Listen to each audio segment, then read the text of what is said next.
الرحمن الرحیم حامدا للہ عز وجل سبحانہ وتعالی ومصلیا ومسلما علی رسول اللہ وعلی آلہ الکرام وصحبہ العظام اجمعین۔ اما بعد، آج کی تقریب سعید اور جشن زریں کے دولہا، اس بارات کے دولہا مجود العصر حضرت علامہ قاری محمد اسماعیل سیالوی صاحب دامت برکاتہم العالیہ، اور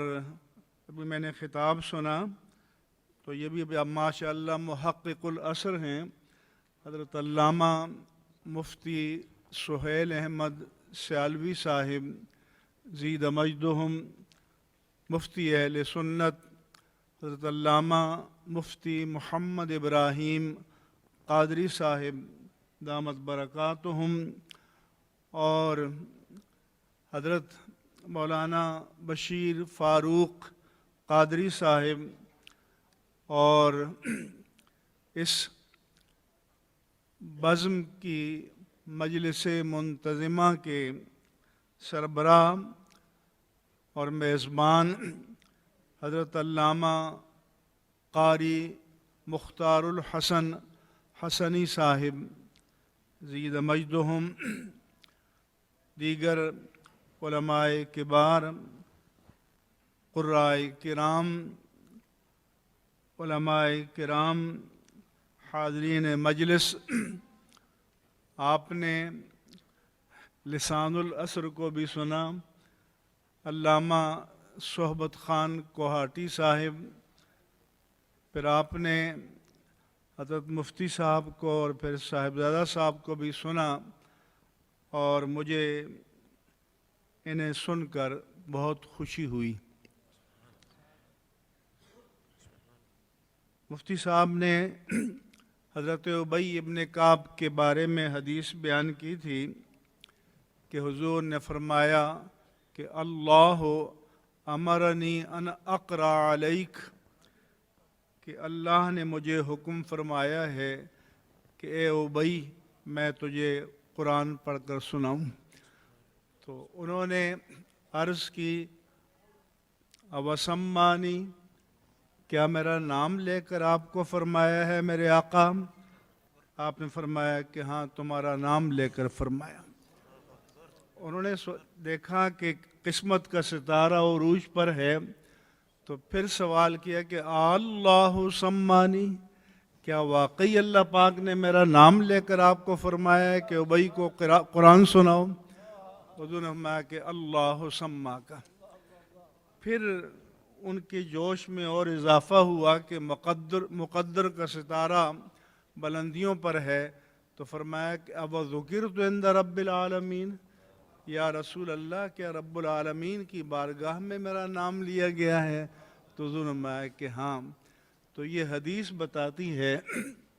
کہ قاری قرآن کا مقام کیا ہے۔ پھر صاحبزادہ صاحب نے بھی اشارہ کیا کہ حدیث میں جو ہمیں ملتا ہے کہ قرآن میں ترتیل کا کلمہ، قرآن میں حق تلاوتہ کے کلمات، اور حدیث پاک میں حسن القرآن باصواتکم وزین القرآن باصواتکم، تحسین قرآن اور تزیین قرآن کے کلمات ملتے ہیں۔ ہم نے جس طرح نعت خوانی کو آرٹ بنا دیا، تلاوت کو بھی لوگوں نے یہ بتایا کہ شاید یہ تنفس کی پریکٹس کے لیے ہے، اور جتنا کوئی لمبی سانس لے کر پڑھے تو وہ بڑا قاری قرآن ہے، لیکن اللہ کے رسول نے فرمایا کہ اقرأوا القرآن بلحون العرب، قرآن کو عرب کے لحن میں پڑھو، ایاک ولحون اہل العشق والنوح یرجعون ترجیع الغنا، اور عشق کا پیشہ اختیار کرنے والوں اور نوحہ خانوں کے لہنوں میں قرآن کو پڑھنے سے بچو کہ جو گانے والوں کی طرح ریپیٹ کرتے رہتے ہیں اور دہراتے رہتے ہیں۔ فرمایا میرے آقا و مولا صلی اللہ علیہ وآلہ وسلم نے کہ جو ایسا کرتے ہیں مفتونۃ قلوبہم، ان کے دلوں کو اللہ نے آزمائش میں ڈال دیا ہے، وقلوب الذین یعجبون شأنہم، اور جو اس کو سن سن کر واہ واہ کرتے ہیں ان کے دلوں کو بھی آزمائش میں ڈال دیا۔ سو حضرت زید بن طلق سے پوچھا گیا کہ آپ یہ بتائیے کہ اللہ کے پیارے حبیب فرماتے ہیں کہ زینوا القرآن باصواتکم وحسنوا القرآن باصواتکم، تو یہ حسن کیسے پیدا ہوتا ہے، زینت کیسے پیدا ہوتی ہے؟ انہوں نے فرمایا کہ الذی یقرأ واریت یخشی اللہ، کہ جب وہ پڑھے تو آپ کو لگے کہ اس کے دل میں خشیت الہی ہے، خوف الہی ہے، جلال الہی ہے۔ تو میں نے علامہ قاری محمد اسماعیل سیالوی دامت برکاتہم کو قرآن صحیح عربی لہجے میں پڑھتا ہوا سنا ہے، اور یہ جو آج کل لمبی لمبی سانسیں لینا، تو یہ میں نے قاری صاحب سے نہیں سنا، کہیں پڑھا ہو تو میرے علم میں نہیں ہے۔ تو قاری صاحب کو یہ مقام کیسے ملا؟ تو رسول اللہ صلی اللہ علیہ وآلہ وسلم نے حجۃ الوداع کے موقع پر اپنے آخری وصایا میں فرمایا تھا کہ انی ترکت فیکم الثقلین، میں تمہارے درمیان دو بڑی گراں قدر چیزیں چھوڑ کر جا رہا ہوں، احدہما اکبر من الآخر، ایک دوسرے سے بڑی ہے، کتاب اللہ عز وجل حبل ممدود من السماء الی الارض، کہ ایک اللہ کی کتاب و عطرتی اہل بیتی۔ امام مالک نے موطا امام مالک میں بیان کیا کہ حضور نے فرمایا کہ انی ترکت فیکم ما ان تمسکتم بہما لن تدلوا ابدا، کہ میں تم میں دو چیزیں چھوڑ کے جا رہا ہوں، اگر تم ان کے ساتھ تمسک کرو گے تو کبھی گمراہ نہیں ہوگے، کتاب اللہ و سنت نبیہ۔ اسی طرح دوسری روایت میں ہے کہ قد ترکت فیکم الثقلین ان اعتصمتم بہما لن تضلوا ابدا۔ تو دو کلمات آپ نے فرمائے، تمسک اور اعتصام، کہ مضبوطی سے جڑے رہنا، مضبوطی سے پکڑے رکھنا، رشتے کو ٹوٹنے نہ دینا، اس کو انگریزی میں کنوکشن اینڈ کمٹمنٹ کہتے ہیں۔ تو میں سمجھتا ہوں کہ ہمارے قبلہ قاری صاحب نے جب فن تجوید کو اختیار کیا تو پھر اعتصام اور تمسک کو اختیار کیا، اسی سے آغاز کیا، اسی کو لے کر چلے اور زندگی کے 50 سال اسی خدمت میں بسر کر دی۔ ویسے ان کے چہرے سے سفید بالوں کے سوا مجھے بڑھاپے کی کوئی علامت کبھی نظر نہیں آئی، یہ تو آج مجھے پتہ چلا کہ ان کی عمر مبارک 72 سال ہے۔ تو ماشاءاللہ اللہ تعالیٰ ان کو طویل زندگی عطا فرمائے، کہ خدا کرے کہ زندہ رہیں 1000 برس اور ہر برس کے دن 50,000۔ دوسری، میں علامہ قاری مختار الحسن حسنی صاحب کو اور ان کے سارے رفقا کو ہدیہ تبریک پیش کرتا ہوں کہ اہل سنت کے ہاں زندگی میں کسی کو تحسین کرنا، اپریسیشن کرنا اور اعتراف سپاس کرنا، تشکر و امتنان کا اظہار کرنا، یہ ہمارے ہاں ناپید ہے۔ اور امرؤ القیس نے کہا تھا کہ میرا گھوڑا ان پہاڑوں پر جو برف سے ڈھکے ہوتے ہیں اور پگڈنڈی چھوٹی سی ہوتی ہے، ذرا سا سلپ ہو جائیں تو کھائی میں جا گریں، لیکن میرا گھوڑا اس چوٹی پر راستہ نکالتا ہے، اور اس کو اس نے ہوا ابو عذر ہی کہا۔ تو میں سمجھتا ہوں کہ ان حضرات نے یہ نیا منہج، نیا طریق اور نیا ایک شعار رائج کیا ہے کہ جو ہمارے پاس دستیاب وسائل ہیں علم کے، تقوی کے، زہد کے، خدمت کے، تو زندگی میں اعتراف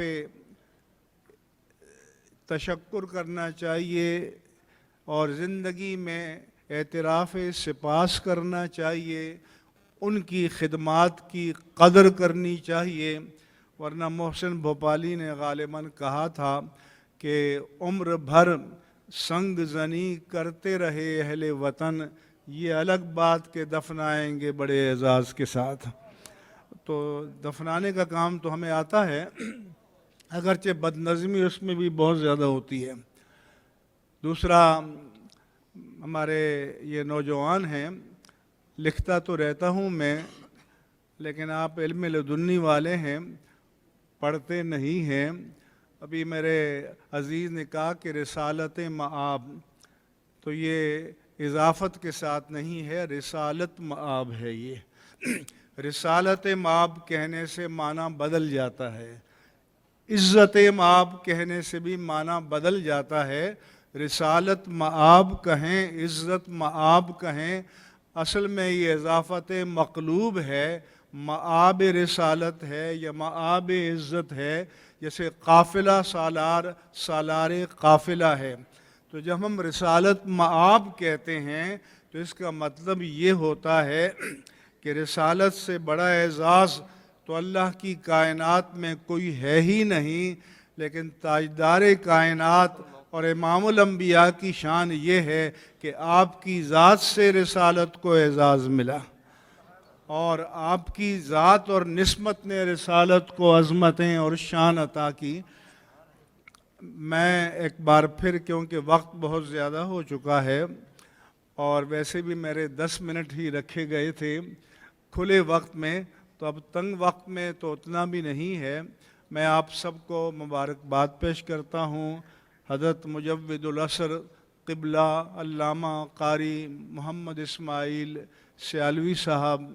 دامت برکاتہم کو مبارکباد پیش کرتا ہوں، اور مولانا بشیر فاروق قادری صاحب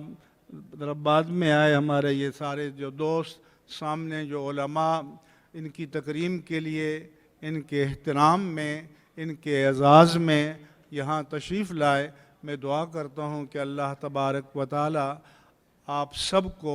نسبت قرآن سے اس محبت کا اجر جزیل عطا فرمائے، اور آپ نے ہمیں، آپ یا قاری صاحب کی کوئی قدر کرتا ہے،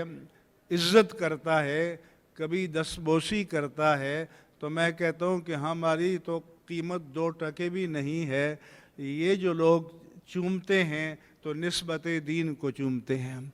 یہ لوگ جو قدر کرتے ہیں تو نسبت دین کی وجہ سے کرتے ہیں۔ اس لیے میرا پیغام یہ ہوتا ہے کہ اس دین سے وفا کرو، اور دین سے وفا کرو گے اور دین کے ساتھ کھڑے رہو گے تو میرا تجربہ ہے کہ دین آپ کو کبھی گرنے نہیں دے گا۔ اس لیے وقت جیسا بھی ہو، دین کے ساتھ کھڑے رہیں، دین کے ساتھ وفا کریں، ورنہ علامہ اقبال نے کہا ہے کہ گلہ جفائے وفا نما جو حرم کو اہل حرم سے ہے، کروں بت کدے میں اگر بیاں کہے صنم بھی ہری ہری، کہ وفا کا لیبل لگا کر جو حرم کے ماننے والے حرم سے جفا کرتے ہیں، کسی بت کدے میں بیان کروں تو بت بھی کہیں گے کہ یہ کارنامہ تو ہمارے ماننے والے بھی انجام نہیں دیتے۔ تو اس لیے ہم نے اپنے آپ کو، آپ سب نے اپنے آپ کو دین کی خدمت کے لیے پیش کیا ہے، تو ہمارا کی ذمہ داری ہے کہ دین کی حرمتوں کا، دین کے وقار کی پاسداری کریں، کیونکہ ہم میں جھول نظر آئے گا تو لوگ اس کو دین کی طرف منسوب کریں گے۔ تو اگر ہم دین کے وقار میں اضافہ نہ کریں تو کم از کم ہمیں کمی کا سبب نہیں بننا چاہیے۔ اور ایک بار پھر دعا کرتا ہوں کہ اللہ تعالیٰ آپ سب کو یہ بزم سجانے پر اللہ تعالیٰ اجر جزیل عطا فرمائے، آپ کو اللہ تعالیٰ اپنے انعامات سے نوازے، اور اللہ تعالیٰ قاری صاحب کو طویل عرصے تک اسی عزیمت کے ساتھ، استقامت کے ساتھ، تمسک کے ساتھ، اعتصام کے ساتھ قرآن کی خدمت کے مواقع اور سعادت نصیب فرمائے، آمین۔